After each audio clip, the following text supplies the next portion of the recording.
যে আমাদের সাংবাদিকদের অনেকে উপযাচক হয়ে দলীয় লেজুর বৃত্তি করতে পছন্দ করেন, কিন্তু ব্যাপারটা হয়তো আগের মতো না। আমরা দেখেছি যে ক্ষমতার পরিবর্তনের সঙ্গে সঙ্গে যেভাবে বিভিন্ন মিডিয়া হাউস দখল হয়েছে, আরও খুলে বলি যে তাদের বেশিরভাগই বিএনপির সঙ্গে সম্পৃক্ত। আমরা সাংবাদিকদের ভিতরে আমরা একটা মনোবৃত্তি সেট করে নিয়েছি যে আচ্ছা, আওয়ামী লীগ সময়ে এই হয়েছে, তারা হয়তো অনেকে সুবিধা হয়েছে, সো আমি এখন বিএনপিকে সার্ভ করে আমি এই সুবিধা আমিও আদায় করতে চাই। সেটা বিএনপি চাক বা না চাক তাতে কিছু আসে যায় না।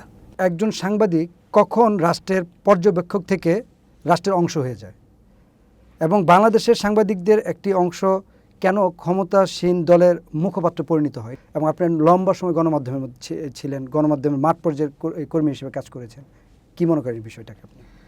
এখন ক্ষমতার অংশ হয়ে যায়, এটা আসলে এক একজনের চিন্তাধারা এক এক রকম। এখন কেউ হয়তো মনে করতে পারে যে আপনি কোনো রাজনৈতিক দলের সঙ্গে সম্পৃক্ত হয়ে একটা সরকারি পদ পদবিতে যাওয়া, আচ্ছা, সেটা একটা জিনিস। এখন কারো সেটা একটা পিওরলি এটা পলিটিক্যাল দৃষ্টিভঙ্গি থাকে সেটার পেছনে।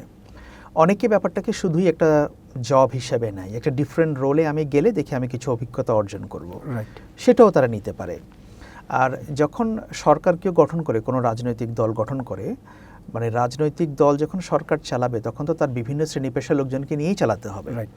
তারাও তো বিভিন্ন শ্রেণী পেশার লোকজনকে অ্যাকোমোডেট করে, যার যে ক্ষেত্রে ভালো অবদান রাখতে পারে তারা সেই ধরনের লোককে হয়তো তারা চায়, আমি ধরে নিচ্ছি। এখন সেই দৃষ্টিভঙ্গিতে হয়তো মিডিয়া রিলেটেড কাজে তারা হয়তো সাংবাদিকদেরকেও অ্যাকোমোডেট করতে চায়, বা সাংবাদিকদেরও চাহিদা থাকে। তো অনেকে মনে করে যে হয়তো সরকারি একটা জব যদি আমি 2-4 বছর করি, সেখানে হয়তো আমার একটা ফাইন্যান্সিয়াল স্ট্যাবিলিটি তৈরি হতে পারে, এরকম চিন্তাধারা অনেকের মধ্যে থাকতে পারে। সেটা নানা কারণে হতে পারে, এটার কোনো একটা রিজন নাই যেটা এই কারণে হয়। আচ্ছা, আমরা দেখলাম যে বাংলাদেশের অনেক সময় যে স্বৈরাচারী যে সরকারগুলো আসে, এই স্বৈরাচারী সরকার গঠনে কি মিডিয়ার কোনো ভূমিকা থাকে কিনা, আপনি কি মনে করেন এটা? যে এই সরকার গঠনের পিছনে টিকে থাকার পিছনে কি মিডিয়ার কোনো রোল প্লে করে কিনা? এটা শুধু মিডিয়া রোল প্লে করে ব্যাপারটা তা না, এটা সব শ্রেণী পেশার লোকেরই ইকুয়াল কন্ট্রিবিউশন থাকে। আপনি যে সরকারের কথাই বলুন, সব সরকারেরই তো প্রতিটা শ্রেণী এবং পেশায় তাদের আনুগত্য বা তাদের অনুগত লোকজন আছে না? সেখানে সাংবাদিকদের মধ্যে তাদের অনুগত লোক থাকে, আইনজীবীদের মধ্যে থাকে, সরকারি কর্মকর্তা কর্মচারীদের মধ্যে থাকে, বিশ্ববিদ্যালয়ের শিক্ষকদের মধ্যে থাকে, ডাক্তারদের মধ্যে থাকে, প্রকৌশলীদের মধ্যে থাকে, তাই না? সব শ্রেণী পেশায় থাকে। সুতরাং এখানে জার্নালিস্টদেরকে আলাদাভাবে আইডেন্টিফাই করার কিছু নাই। জার্নালিস্টদেরকে আলাদাভাবে এখানে আইডেন্টিফাই করা হচ্ছে এই জন্য, কারণ যেহেতু আমাদেরকে সবাই দেখে, সাংবাদিকদেরকে সবাই দেখে, রাইট, আপনার কর্মকাণ্ড সবাই দেখতে পাচ্ছে। অন্যদের কর্মকাণ্ড কিন্তু অত ভিজিবল না। রাইট। সাংবাদিকরা যদি তাদেরকে ভিজিবল না করে তোলে তাহলে কিন্তু তারা ভিজিবল না। তো যার কারণে সাংবাদিকদের অনেক বেশি রেসপন্সিবিলিটি বলেন, ক্রিটিসিজম বলেন, এগুলো নিতে হয় এবং এটা চোখে লাগে বেশি। বিগত 17 বছরে আর বর্তমান সাংবাদিকতার মধ্যে কোনো পরিবর্তন দেখছেন কিনা, বা ওই সাংবাদিকতার কোনো বাংলাদেশের মৌলিক পরিবর্তন ছিল কিনা?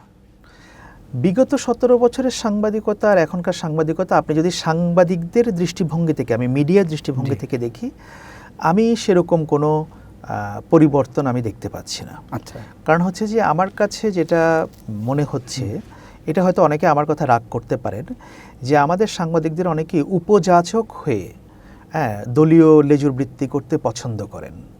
তো 17 বছর ধরে যেটা হয়েছে, এখন আবার নতুন আরেকটা অংশ তৈরি হয়ে গেছে, সে একই কাজ তারা করছে। আগের মতো একেবারে না হলেও কিন্তু মানে একটা অনুগত শ্রেণী তৈরি হয়ে গেছে আর কি। কিন্তু ব্যাপারটা হয়তো আগের মতো না, কিন্তু এখন সেটা তো আপনি 17 বছরের কথা বলছেন, আর নতুন সরকার এসেছে এটা তো মাত্র 4 মাস হলো। তো সুতরাং আপনি সময় যেতে দেন, কারণ আমরা দেখেছি যে ক্ষমতার পরিবর্তনের সঙ্গে সঙ্গে যেভাবে বিভিন্ন মিডিয়া হাউস দখল হয়েছে, এবং যাদের দখল হয়েছে, যারা সেখানে বিভিন্ন নেতৃস্থানীয় পর্যায়ে আছে, তাদের অনেকেরই রাজনৈতিক পরিচয় আছে। তারা কাদের সঙ্গে মেশেন বা কাদের সঙ্গে ওঠা বসা করেন, তারা কাদের আশীর্বাদ পুষ্ট, এটা সবাই জানে। এটা না জানার কোনো কারণ নেই। বা আমি যদি আরও খুলে বলি যে তাদের বেশিরভাগই বিএনপির সঙ্গে সম্পৃক্ত, এটা রাগঢাক করার কোনো কিছু নেই। এখন আপনি দেখবেন যে কোনো বিএনপি নেতা বলছেন, আমি কয়েকটা উদ্ধৃতি আমি বলতে পারি, যে এখনকার যে অর্থমন্ত্রী, বিএনপি স্থায়ী কমিটির সদস্য আমির খসরু মাহমুদ চৌধুরী বলেছেন যে শুনেন, বিএনপি সাংবাদিক হওয়ার দরকার নেই, আপনারা সাংবাদিকতা করেন। কিন্তু তাতে কি কোনো লাভ হচ্ছে? কোনো লাভ হচ্ছে না, এবং তাতে কোনো লাভ হবেও না।